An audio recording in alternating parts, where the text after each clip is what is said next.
Hey everyone, welcome to the United Talk. This is Divyansh, and the transfer window has finally shut. We have not purchased anyone after Harry Maguire. The breaking news is that Romelu Lukaku has finally joined Inter Milan for a deal worth £73 million. All in all, I think we've done a decent job in this transfer window. I think we've definitely got the centre back that we wanted, a primary target. We've got a very young, very talented right back, one of the best right backs right now in the country, or maybe a potential one of the best potential right backs in the country in the form of Iron Man Bissaka. What we've also got is a guy named Daniel James, who is a prospect for the future, but who's a very exciting player. And I think he can help us fill the void which is there on the right wing of United since past 3, 4, 5 years, if I'm not wrong. Nobody, because after Valencia, nobody has actually played in that position and actually performed well since Valencia moved as a right back. I think there's nobody who's actually done that. So I think all in all, we've done a good job in terms of transfer outgoings. I think Lukaku is the breaking news, like I said, and I personally feel it's a good deal. Firstly, because he was not a part of Solskjaer's plans. After Solskjaer arrived, he normally used to play on the right wing. Solskjaer preferred for him to play on the right wing. Also, he was not an out-and-out striker. He did not fit the philosophy. So I think it's a good deal. Also, the fact that we were able to recoup majority of the fee that we paid to Everton for his services back in 2017 is another boost for United, because in the past 4, 5, 6 summer windows since the time Sir Alex Ferguson left, I think we've been spending like crazy during each transfer window, each summer transfer window. So I think it's a very good transfer window if you compare it with the previous ones, because we have recouped the money that we have paid for Maguire by selling Lukaku. One deal that did not go through, I was expecting it to go through, was Marcos Rojo, because he was about to join Everton. The fee quoted by United was 25 million. Unfortunately, Everton did not want to pay 25 million for a player like Rojo. It would have been great to offload another deadwood from the team, but it was not to be. Everton also had a loan bid for Chris Smalling rejected by Manchester United, because Solskjaer apparently sees Smalling in his plans, if not as a primary centre back, then at least the number one replacement for Lindelof or Maguire.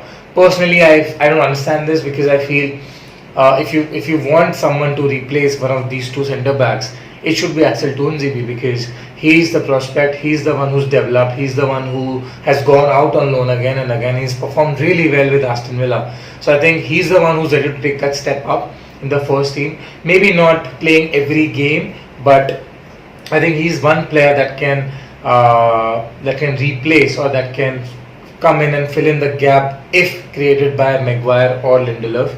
And I would rather have him doing one or two mistakes in a game than a Smalling or a Jones or a Rojo, because either of these three are not going to help United go forward. So, and Axel Tuanzebe is the future, so I think that's what Solskjaer needs to focus on.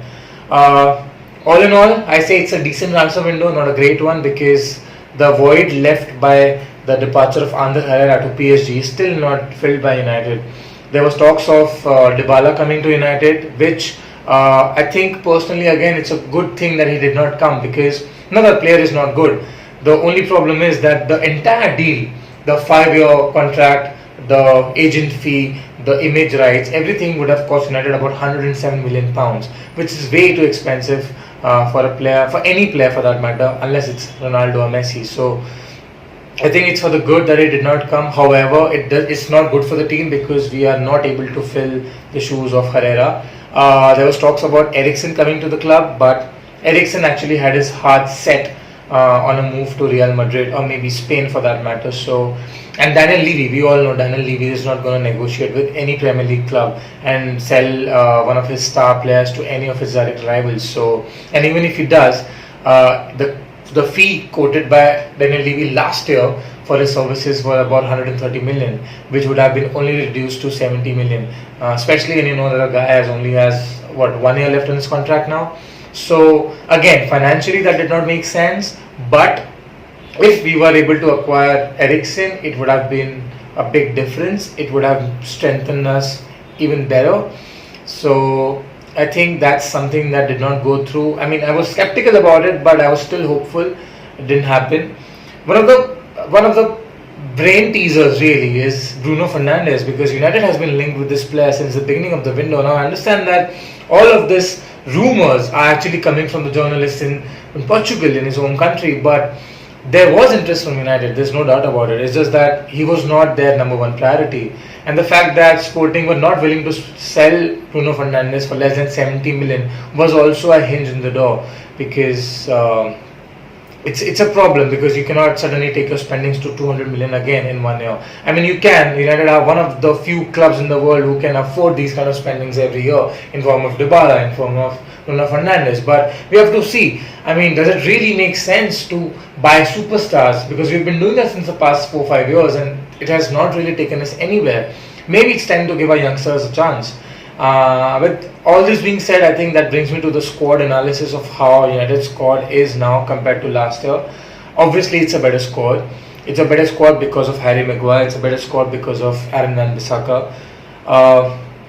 It's not much has not changed, but with the addition of the likes of Axel Tuanzebe, Angel Gomez, the recovery of the talent of Angel Gomez, the talent of Tahith Chong, Mason Greenwood. He's a big surprise for me. He's just 17, and I feel the departure of Lukaku. Although people are saying that United are a little thin up top, I feel that it's actually time to give these players like Rashford, like Martial, like Greenwood, like Daniel James, people like Angel Gomez, Tahith Chong. It's time to give these people a chance in the team to prove themselves. And like I said before, I rather have United failing for another year, failing to qualify for the Champions League another year while these youngsters are developed, rather than having someone like an Alexis Sanchez who comes to the team and does not perform and is on high wages, because that doesn't really make any sense.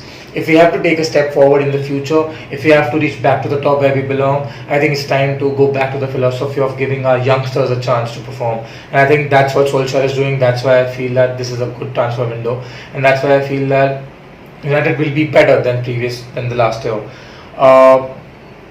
With that, I think we have the best goalkeeper in the world and the best backup goalkeeper in the world, so there's no discussion about it. Like I said, the backline now looks really strong. My only concern here is the fact that when one of these two gets injured or is suspended, Maguire or Lindelof, I think the one who's going to be filling these shoes are Chris Smalling and Phil Jones. And that's something that I do not like. I would rather prefer an Axel Tuanzebe, like I said, filling these shoes rather than a Smalling or a Jones or a Rowe. Apart from that, I think moving in the midfield is the major area of concern for United, because I've said this on the show before as well. When Pogba doesn't play, this midfield is horrible. There's no one to supply these balls to the front three or the front four, whatever you want to call it, when Pogba is missing, because the link between midfield to the front line is actually created either by Jesse Lingard, but he's not very consistent, or by Paul Pogba because of his accurate and amazing passing. I know even Pogba is not consistent enough, but on his day, that guy is one of the best players in the world, and he can change the game on his toes. So we needed someone like a Bruno Fernandes who can, give goals from midfield, who can provide assists from midfield, but we did not buy him. So when Pogba doesn't play, there's a major area of concern over there.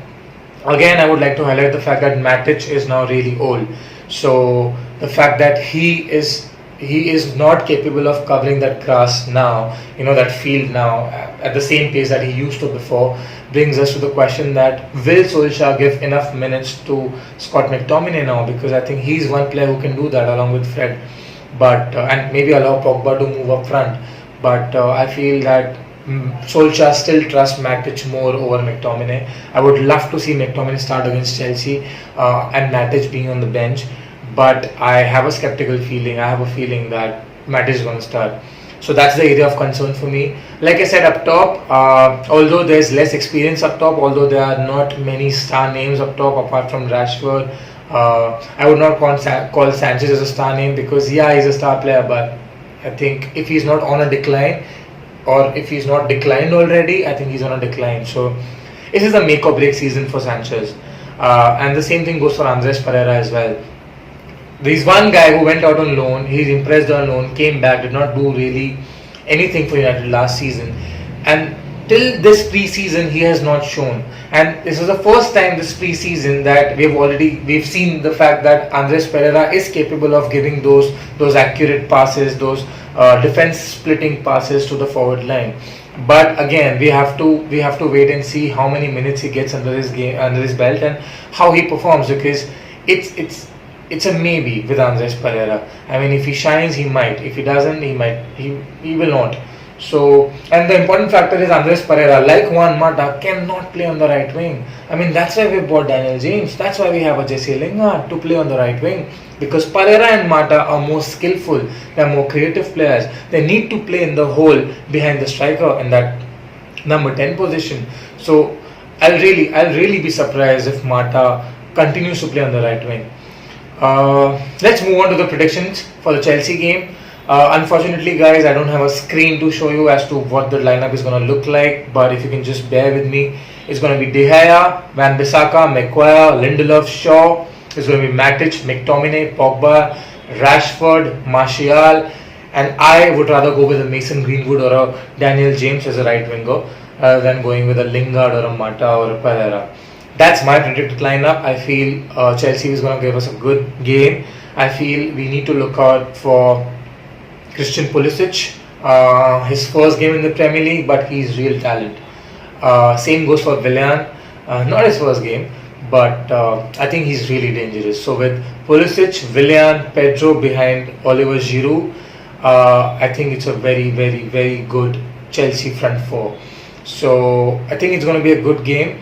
I feel we'll win 2-1, but the point needs to be made that if by chance Maguire doesn't start for any damn reason, it may be because he's not had enough time to gel with his teammates, he's not fit enough, XYZ, any reason, I don't care.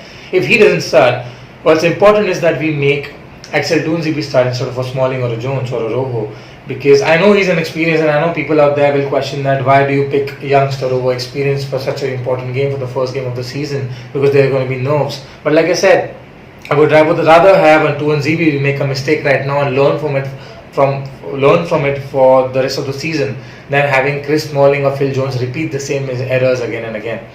So I think that's what my prediction is for the game. In terms of the final standings of the league, I would go for a Manchester City winning the championship again, third time in a row. Third time in a row. Liverpool finishing second.